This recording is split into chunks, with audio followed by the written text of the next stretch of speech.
Ladies and gentlemen, let me be very, very clear. If the Democratic Party becomes the likes of Zohran Mamdani, who, by the way, I like, not trying to throw any shade on him or anything like that, but if the Democratic Party becomes him, you have no chance. You have no chance. Stephen A. Smith is a living version of that meme. This does not help your cause, from a person who hates you and your cause. He's a conservative Republican who wants to masquerade as a centrist. Oh my goodness, I'm just a middle of the line type of guy. And here we don't discriminate against Republicans or conservatives. Do your thing.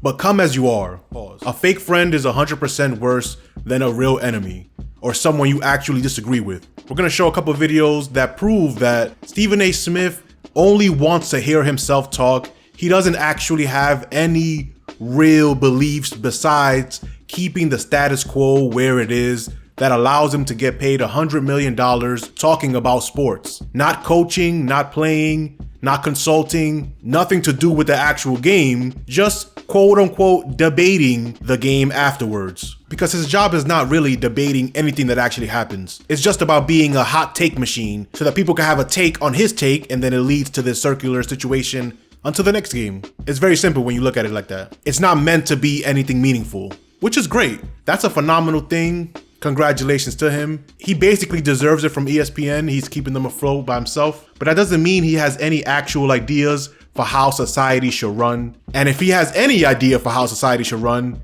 it's not based on helping people. And we'll prove that in this video using his own words. So click the like, subscribe to the channel, let's get into it. Before we get into what he thinks the Democrats should or shouldn't do, what type of strategies they should run, what type of policies they should support, let's hear from President Stephen A. Smith what would be his priorities as soon as he takes office. At SAS for President, Stephen A. Smith, this is somebody, this has nothing to do with me, no affiliation with me whatsoever, ladies and gentlemen. This is not me, but it is fun for people to come at me with that. You know what I'm saying? My name is Stephen A. Smith. I approve that message. Anyway, all joking aside, somebody writes, Stephen A. Smith, what would be your first order of business as president? I don't know what my first order of business would be. I know what my focus would be. My number one focus would be fueling the economy. It wouldn't be blasting everyone with tariffs. I can tell you that much. I would tell you that I would have closed the border. I can tell you that. See, I wouldn't be bothering people who are already in the country, but I would do everything within my power to ensure that no one else enters. I can tell you that much. And then I would target, just like Mr. Holman is doing with ICE, I would target criminals that are in this country illegally, and I'd get them up out of here. Oh, yes, no question about it. I would that would definitely be near or right at the top of my list. I would close the borders. I would target criminals, you understand, that are in this country illegally.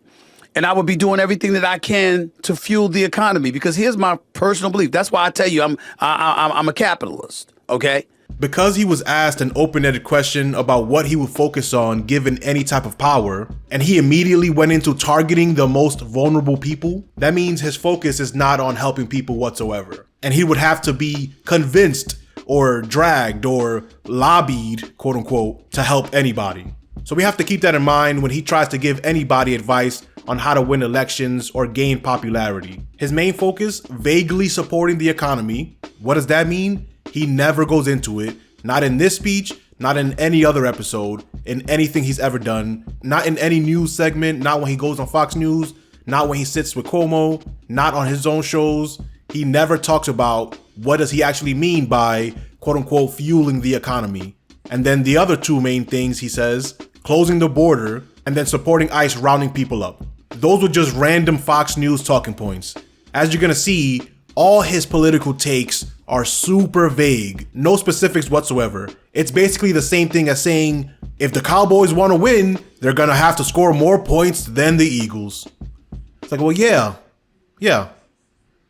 that's how that works. Thanks. I would tell you this is why the GOP are sitting pretty right now. It's not just because of the power that they have in office with a president that won the popular vote, the electoral college vote in every swing state, and increased with black voters, young voters, Hispanic voters, etc. It's also because their voices are resonating better. If you look at a lot of voices on the GOP side, they're a lot more popular than the voices on the left.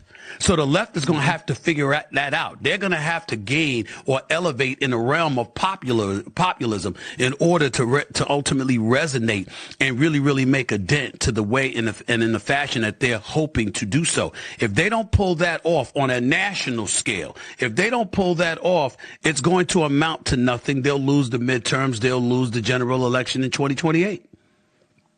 That face by Chris Cuomo says it all.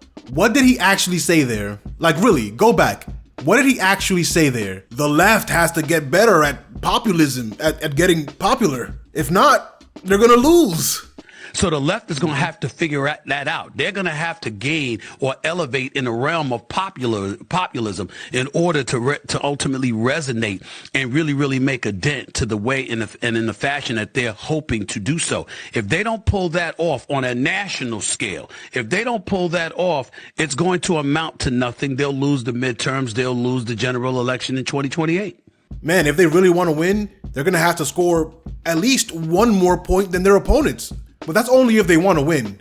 Chris, back to you. He's not saying anything. Imagine being a politician looking for the great Stephen A. Smith's wisdom, and then you listen to that. What did you actually gain from that?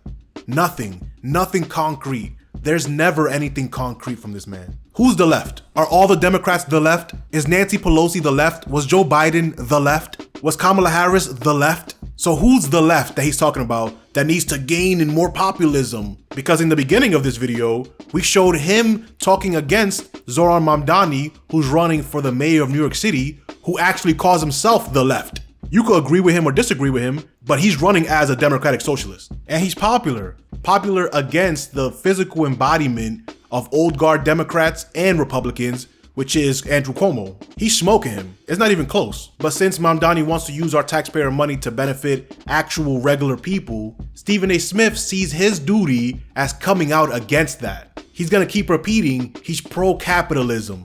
But he's not just capitalism, he's pro-capital.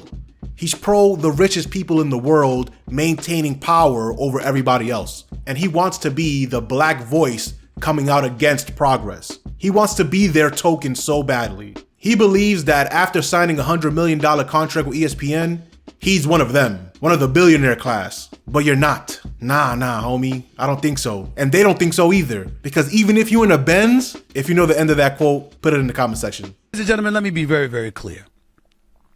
If the Democratic Party becomes the likes of Zohran Mamdani, who, by the way, I like, I'm not trying to throw any shade on him or anything like that, but if the Democratic Party becomes him, you have no chance. You have no chance on a national basis in terms of the presidency. In Senate seats in the House, you have no chance. You have no chance. I want to be very clear about that. You might have a Democratic Socialist sprinkled here and there, but that ain't what America is. America's about capitalism. America's about dollars and cents. America's about an economy, a flourishing economy. Okay? And you know what it's not about? Free stuff. Somebody got to say it, so I'm going to say it. Somebody got to say it, so I'm going to say it. Stephen A. calls using our taxpayer money to benefit people free stuff. But he will never call tax cuts for the richest people and corporations free stuff. He would never call the bailouts of corporations in Wall Street and oil companies free stuff. He will never call out the trillions of dollars in war spending every year free stuff. But a couple grocery stores and actually public transportation, that's too far.